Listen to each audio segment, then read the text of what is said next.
Hello there, everybody, and today I'm here to talk about Ghostbusters Frozen Empire. So, this is a sequel to Ghostbusters Afterlife. I think I reviewed it a while back on the channel, and I gotta say, I really do like the Ghostbusters franchise. I love the first one, that's probably like a classic for me, that original Ghostbusters. Ghostbusters 2, a lot of people don't like that movie. I don't know why. I personally did enjoy it. It was a lot of fun. The Ready to Call one, the 2016 one, that one's very controversial, but I honestly didn't really care for it. But then when Ghostbusters Afterlife came out, that's where it changed the game. It felt like a good, great legacy sequel to the Ghostbusters movie. It's the Ghostbusters movie we've been wanting to see ever since that second movie. We had a Ghostbusters video game that was meant to be a sequel, but it wasn't as big as like the movie. But this is just a straightforward legacy sequel, and it is a lot of fun. Not as good as Afterlife, but it was still a lot of fun. I saw this, I think, around March with my friend and my sister, and we all had a great time. Had my Ghostbusters shirt on, and it stars my man Paul Rudd, who is 56 years old, by the way. Happy birthday to him. So this is a perfect time to talk about this movie. So this is where there apparently is this ancient prophecy of this ghost that is apparently leading a frozen, not really empire, who wants to take over New York, and it's up to the Ghostbusters to take this being down. But there's a lot of hardships for the Ghostbusters throughout this whole movie, because we see the return of, I forget his name, he's the dude who tries to get rid of the Ghostbusters. It's Walter Peck. Okay, so his character, if you don't know, in the first Ghostbusters movie, he tries to get rid of the Ghostbusters because he thinks they're bad people, bad influences. And so, because he's the mayor, he is a lot older. He apparently wants the Ghostbusters, these newer ones, to get shut down. Not really shut down until the very end of the movie, but he mainly just doesn't want the main character, Phoebe, who is 16, but he doesn't want her being a Ghostbuster because she's too young, but he's fine with the other ones doing it. Since Finn Wolfhard, who's also in this movie from Stranger Things, he is now 18 years old, so he's allowed to be a Ghostbuster. But we also see the return of Egon Spengler's daughter. I think her name is Callie Spangler. Yes. And Paul Rudd has returned as Mr. Goober, Gary Goober, and they just want her to just be a kid and have some fun, but she wants to do ghost busting, but they don't allow her, of course, but she decides to hang out with Podcast from the last movie, the guy who's also into paranormal stuff, and he's also hanging out with Ray, who still owns a bookshop. He still wants to do ghost busting, but Ernie Hudson has returned as Winston. He wants Ray to just take a vacation and have some fun instead of just trying to do ghost busting. But they mainly are just all doing their own thing throughout this whole movie. We see Phoebe also has a ghost friend who is from the Babysitter movies. I was surprised to see her in this movie. I thought it was first Chloe I forget her last name. I thought it was that actress, but no, it's the girl from the Babysitter movies, and she plays a ghost who is friends with Phoebe whenever she is down about her family issues, but it turns out later in the movie, she's actually sort of using Phoebe to unleash the Frozen Empire guy, which is probably, I think he's like the most powerful ghost the Ghostbusters ever fought, which is later in the movie. we see a bunch of freaky things happen. They try to go to the library and try to figure out this this the tribe thing, whatever you want to call it, the frozen guy. He basically is like trapped in some thing, some ancient object. But this is where we meet I don't know how to say his name. His name is Kali Ali Najah. He's from the Obi-Wan show and Internals. His character, he's sort of like the firebenders from Avatar. He basically has like a family legacy where his grandmother passed on her architects to him, and apparently he has the object which contains the Frozen Empire thing, and apparently it's very haunted, and the Ghostbusters try to do various tests on it, but it starts to slowly happen as various strange things happen throughout it.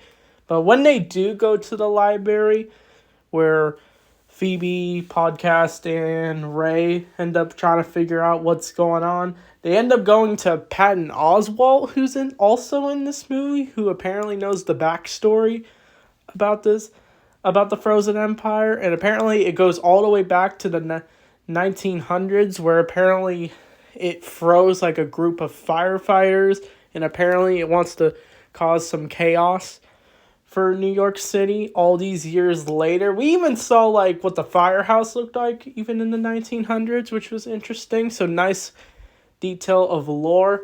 But things go wrong, of course, at the library, and they all try to escape as they find like this glowing red thing that ends up possessing a trash can, and it ends up escaping, and they're trying to chase it. But Ray bumps into the ghost all the way back from the first one, and of course that ghost scares him, and it ends up possessing the statue.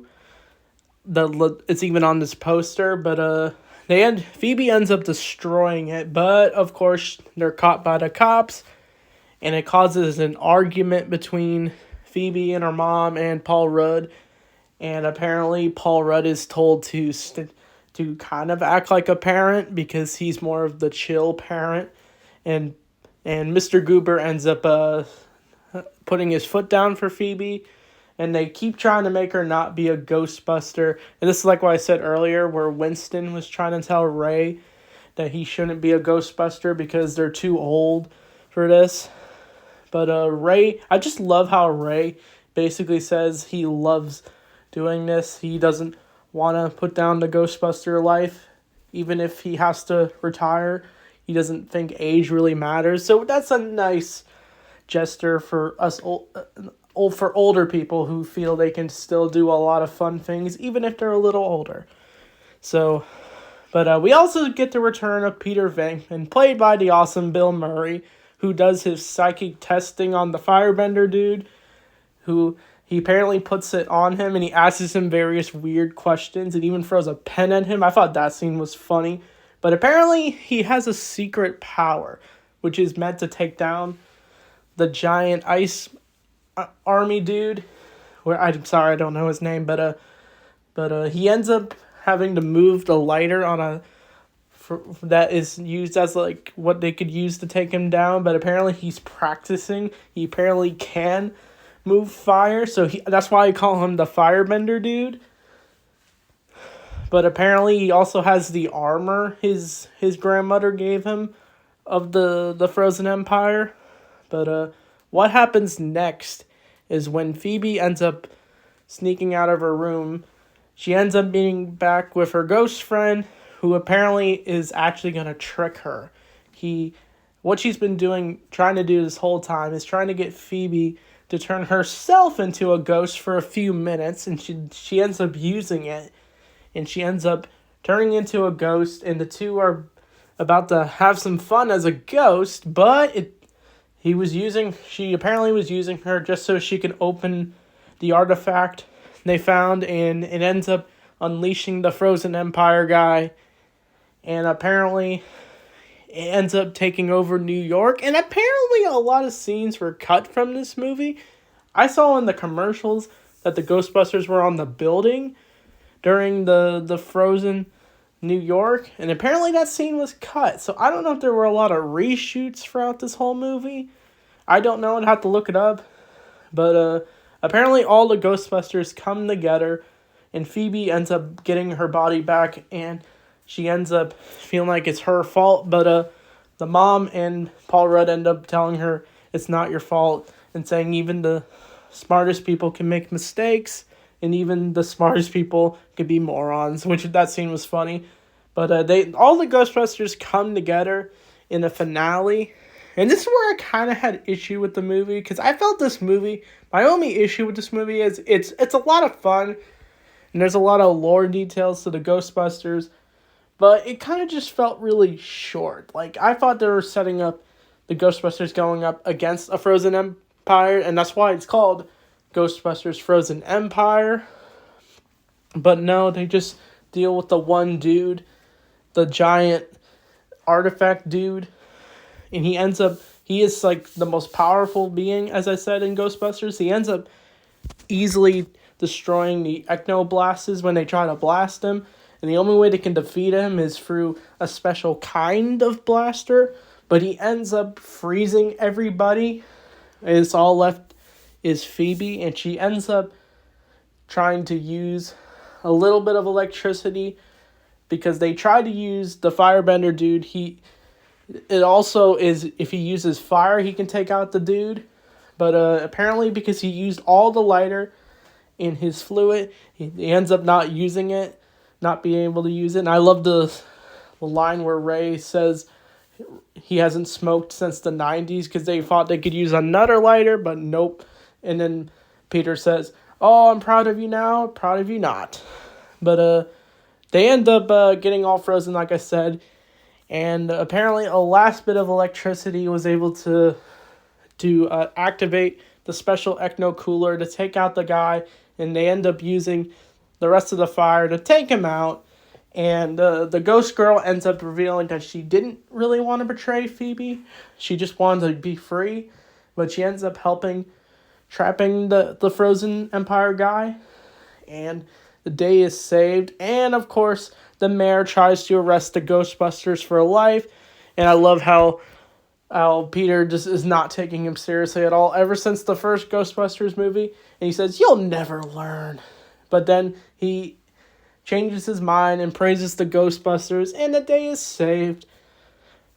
So that's Ghostbusters Frozen Empire. And I forgot to mention the subplot for Finn Wolfhard's character. He ends up having to fight Slimer in this movie, because apparently he's hiding in the firehouse and he's trying to find ways to catch him. He even tried to get his mom to help catch him, but she's like, "You're an adult, so go get it yourself." But I think he almost got Slimer, but Slimer is a giant blob ghost that tries to eat things, and he looks creepy, but he's also hilarious. But that's Frozen Empire. It was definitely a fun movie for sure. It has a great cast. Their chemistry is always really good. And I really hope they do a third movie. And it's nice seeing the legacy live on to these characters, even though the Ghostbusters original cast, they're all in their 70s. But if they can do it for a third movie, I'm down to see it. And I heard they're doing an animated show on Netflix, so I'm down to see that as well. So, yeah, Bustin' makes you feel good, and I can't wait to talk about Ghostbusters. The next review I'm going to do is probably Beetlejuice. Very excited to talk about that. My most anticipated review. So I hope you enjoyed this review. I give this movie probably an 8 out of 10. So, anyway, thanks for watching, and I'll see you all next time.